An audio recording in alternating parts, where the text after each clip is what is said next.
La Fiscalía va por el diputado Calisto en el caso de un millonario fraude que pone en duda qué pasará con quien fue electo como senador. Janet Jara viaja al norte buscando el voto de Parisi. Pamela Giles amenaza con hacerle la vida imposible a José Antonio Kast. En paralelo, surgen nombres para un eventual ministro de Hacienda del candidato republicano. BHP descarta su intento de comprar Anglo American y reordena su estrategia. Y en el mundo, Estados Unidos declara terrorista a Nicolás Maduro y al cartel de los soles. Así parte el día. Este es el shot de hoy martes 25 de noviembre del 2025. Bienvenidos a El Shot con Juan Manuel Astorga. Bueno, comenzamos con la noticia político-judicial que se toma la agenda, un escándalo que amenaza con crecer. La Fiscalía pidió formalizar al diputado Miguel Ángel Calisto por fraude al fisco, pero lo realmente grave no es solo la acción judicial, que era previsible, sino el hecho de que de la Federación Regionalista Verde Social hayan decidido llevarlo como candidato sabiendo el entramado que enfrentaba. Calisto ha tenido que asumir una investigación por delitos de probidad y el partido aún así decidió inscribirlo como postulante al Senado. El resultado, una paradoja institucional. Calisto ganó la elección, tiene los votos y el escaño asegurado, pero al ser formalizado podría quedar suspendido de su nuevo cargo antes o apenas asuma. El partido de Jaime Mulet apostó por el caudal electoral ignorando la mochila judicial y la jugada les podría explotar en la cara. Creó un senador electo que, en lugar de legislar, debería sentarse en el banquillo de los acusados eventualmente. Esto no es solo un problema legal del candidato, es una eventual negligencia política de quien lo patrocinó, dejando a una región con un representante que, en la práctica, nace inhabilitado aparentemente para ejercer. Recordemos que la Fiscalía pide su formalización por el delito de fraude al fisco en el marco de una investigación por el uso irregular de asignaciones que involucra sumas millonarias y que ya había motivado su desafuero. La recta final de la campaña presidencial se juega en dos tableros: el control de la agenda y la estrategia para no espantar votos. José Antonio Kast, por ahora, ha limitado su participación en debates adicionales a los ya pactados con la Archi y Anatel, las radios y los canales de televisión, aunque todo se evalúa día a día. Desde su comando, su vocera Mara Cedini le baja el perfil al tema y calificó la insistencia del oficialismo como un síntoma de un estado de desesperación de Janet Jara. Sin embargo, la reacción en el comando de Jara tuvo un matiz bastante revelador que vino de la mano de su vocero Francisco Vidal. Lejos de sumarse al ataque, Vidal puso la pelota contra el piso y se desmarcó de la estrategia al decir que es contrario a una ofensiva directa atacando permanentemente a Kast, entendiendo que la agresividad excesiva puede terminar ahuyentando al votante moderado que el gobierno necesita con urgencia. En cambio, lo que hay que hacer es aprovechar estas 3 semanas para ganar voto y hablar de propuestas. Es la vieja escuela, intentando imponer disciplina táctica frente a la ansiedad del comando de la candidata. Mientras tanto, la verdadera batalla territorial se mueve al norte, aunque ambos candidatos se van a ver las caras este jueves en un foro social organizado por el Hogar de Cristo. Sus agendas coinciden en el norte buscando la joya de la corona: los votos de Parisi. Recordemos que el candidato del Partido de la Gente fue primera mayoría en las 4 regiones del norte grande. Es decir, los dos candidatos peregrinan hacia el bastión del candidato del PDG. Ayer fue día de especulaciones sobre quién podría ser el ministro de Hacienda de un eventual gobierno de José Antonio Kast. Jorge Quirós aparece al centro de las especulaciones. Su rol como coordinador económico del comando y también su influencia en el diseño programático lo ubican como una carta bastante evidente para muchos en Teatinos 120, la dirección del Ministerio de Hacienda. En el entorno del candidato destacan su manejo técnico y su relación directa con el mundo empresarial. A partir de ahí, la lista se abre. Gonzalo Sangüesa, socio de Consult y figura clave en el equipo económico de Evelyn Matei, también es descrito como una opción sólida y confiable, capaz de ampliar el respaldo técnico hacia sectores que no estuvieron con Kast en primera vuelta. Otro nombre bien evaluado es Sebastián Claro, ex vicepresidente del Banco Central, cuyo perfil institucional genera tranquilidad en mercados y académicos. José Luis Daza, viceministro económico de Argentina y ex jefe económico de la campaña de Kast en 2021, también estaría en consideración. Su regreso esta semana para actividades con Libertad y Desarrollo podría incluir una reunión con el candidato. Y aunque sus críticas pasadas a economistas chilenos generan ruido en algunos sectores, sigue siendo visto como una carta fuerte. También se mencionan a otras figuras, por ejemplo, Sergio Ursúa, académico de la Universidad de Chile y de Maryland, con vínculos activos con ideas republicanas. Su trayectoria internacional y su cercanía con el grupo técnico del partido lo mantienen entre los posibles. Ese abanico se amplía aún más tras el respaldo del grupo de economistas que apoyó a Evelyn Matei, entre ellos Rodrigo Vergara, Vittorio Corvo, Felipe Larraín y Klaus Schmidt-Hebel, lo que refuerza la búsqueda de señales técnicas hacia el empresariado y los votantes moderados. Este escenario refleja que Kast busca dar señales de solvencia económica y ampliar eventualmente su base técnica hacia votantes moderados y el sector empresarial, siempre y cuando, claro está, veamos a quién elige y, claro, si es que gana la segunda vuelta. Pamela Giles volvió a activar su modo lanzallamas. Fiel a su estilo, la diputada notificó al país que le hará la vida imposible a José Antonio Kast si llega a la presidencia, aunque tampoco tuvo piedad con Janet Jara, a quien calificó de ser más neoliberal que el propio republicano. Además reiteró su llamado a votar nulo o blanco, buscando generar un hecho político, demostrar que hay una masa crítica que no se casa con nadie. Pero el análisis se pone aún más interesante cuando miramos las palabras que al mismo tiempo pronunció ayer Johannes Kaiser, quien salió al paso criticando duramente esta postura y de paso disparando contra la composición del Partido de la Gente, que es la colectividad que llevó a Pamela Giles como candidata. Su frase sobre que no puedes poner a Pamela Giles con Javier Olivares en una misma bancada y pensar que eso va a funcionar, intenta reflejar la fragilidad de las alianzas instrumentales en el Congreso. Para algunos, Pamela Giles apuesta al caos y a la ingobernabilidad desde la perspectiva de la retórica, sea quien sea el presidente. Para otros, su estrategia simplemente anticipa un periodo legislativo 2026 extremadamente hostil y fragmentado. Hay otros temas también que revisamos hoy en el Chot. Un camión con matrícula boliviana volcó, esto ocurrió la semana pasada, dentro del Parque Nacional Lauca y virtió aproximadamente 25.000 litros de aceite de soya en el sector del lago Chungará, uno de los ecosistemas altoandinos más frágiles. La CONAF ha confirmado ahora la muerte de una tagua gigante, es un ave resguardada por la ley, pero reportó que al menos 80 otras aves se encuentran en peligro por estar impregnadas en la sustancia oleosa. Las brigadas trabajan desde el terreno con diques de contención, con mallas filtrantes y con bombas para extraer el aceite adherido al agua y las formaciones vegetales que lo rodean. Esta emergencia ambiental agravó un esquema de vulnerabilidad ya estructural. Este lago está a más de 4.500 metros de altura, aislado y con flora y fauna adaptadas a condiciones extremas. Y en ese contexto, el derrame no es solo un accidente logístico, sino que una señal de alerta sobre la capacidad del Estado para prevenir, contener y reparar daños en territorios periféricos.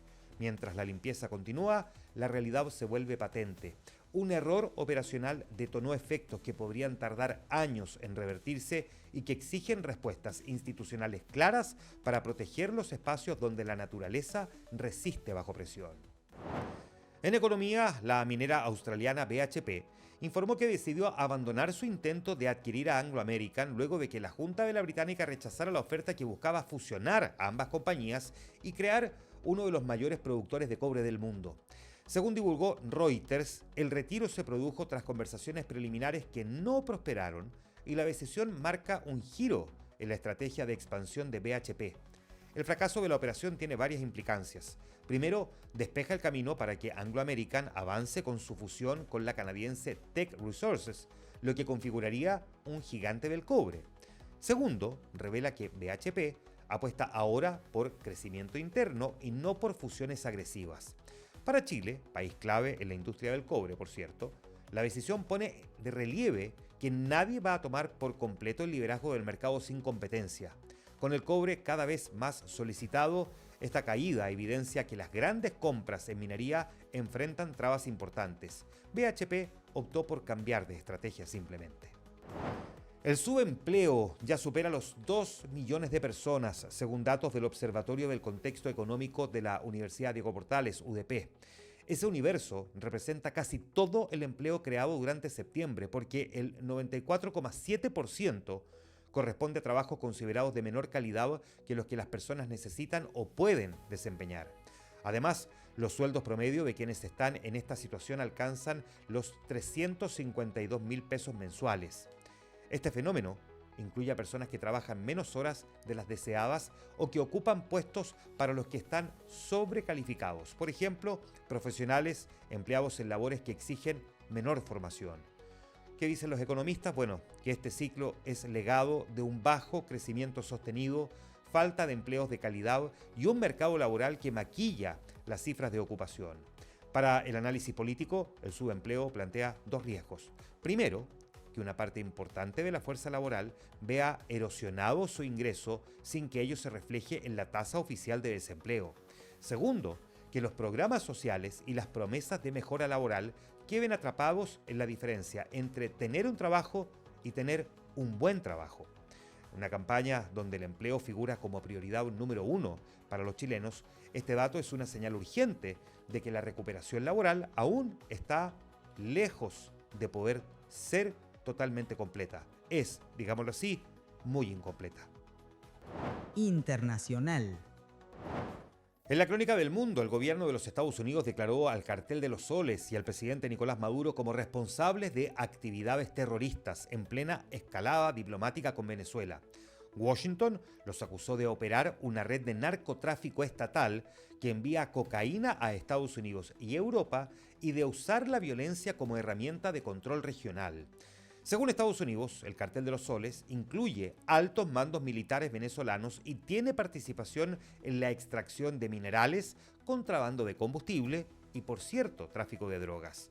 La designación estadounidense como organización terrorista extranjera permite congelar activos, sancionar a terceros que les presten apoyo y restringir el comercio con el Estado venezolano.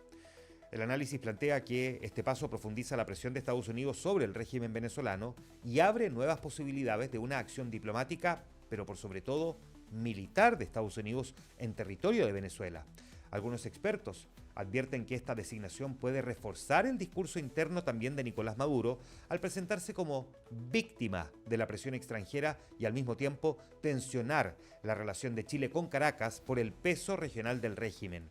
El impacto inmediato es un mayor aislamiento internacional para Venezuela, pero su alcance va a depender de cuánto logre ejecutar Estados Unidos y de la respuesta diplomática y militar que adopte el gobierno venezolano, aunque todo indica que Estados Unidos está ganando al menos esta partida. En Cuba, el gobierno reconoció en estos días que enfrenta una crisis financiera muy profunda y que mantiene restricciones severas para retirar o mover dinero desde los bancos. Esta es una situación que en la práctica funciona como una especie de corralito. La medida no solo afecta a ciudadanos comunes. Embajadas extranjeras y empresas internacionales también han confirmado que no pueden sacar fondos ni realizar transferencias, pese a tener recursos depositados. Según reportes locales, muchos cubanos llevan semanas sin poder retirar sus ahorros, recibir remesas en efectivo o transferir dinero dentro del país. Las autoridades admitieron dificultades financieras, pero no entregaron un plan claro para poder normalizar el acceso a las cuentas. Es un fenómeno que tiene consecuencias directas. Frena operaciones comerciales, deja a misiones diplomáticas sin liquidez para funcionar y golpea a familias que dependen de las transferencias. Claro, desde el análisis económico, el corralito evidencia la falta de divisas en la isla y la incapacidad del sistema financiero para responder a la demanda básica de efectivo. En un país donde los dólares sostienen gran parte del consumo diario, la restricción profundiza el malestar social y deja al gobierno sin margen para poder ocultar esta crisis. Y los gobiernos de Estados Unidos y de Ucrania reafirmaron que cualquier acuerdo de paz con Rusia deberá respetar la plena soberanía de Kiev. Durante las negociaciones de una versión revisada de un plan de paz impulsado por el presidente Trump en Ginebra, ambas delegaciones destacaron que el futuro marco no incluiría cesiones de territorio ni reducciones de capacidad militar. Según el secretario de Estado norteamericano, las conversaciones han sido constructivas, centradas en el objetivo y respetuosas. Y en la nueva propuesta, la soberanía de Ucrania debe ser plenamente respetada, dijo. Bueno, el representante de Ucrania sostuvo que la versión refinada del plan refleja la mayoría de las prioridades clave de su país. Desde el análisis internacional, mirado desde afuera, este paso muestra que Washington busca dar protagonismo directo al proceso de paz y que Ucrania intenta calibrar la oferta de Donald Trump para mantener su control interno sin parecer una capitulación. Para América Latina, incluyendo Chile, el desarrollo reafirma la importancia de la soberanía estatal como un eje de estabilidad y muestra que los pactos de paz no son solo diplomáticos, sino que también simbólicos. La solvencia de Ucrania como actor internacional y la credibilidad de Estados Unidos como mediador están en juego mientras el conflicto sigue activo. Y en el flashback de un día como hoy, 25 de noviembre, en 1783, las tropas británicas hicieron su última retirada de Nueva York, marcando formalmente el fin del dominio británico en la ciudad tras la Revolución Americana, porque a veces marcharse también es hacer historia.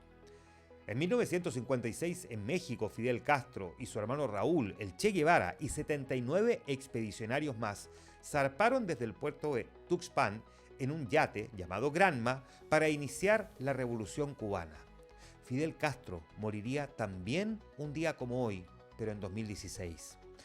En 1999, un día como hoy, en la ciudad de Miami, en Estados Unidos, el niño cubano Elian González era rescatado tras perder a su madre y otras personas al naufragar la lancha en que huían hacia el estado de Florida.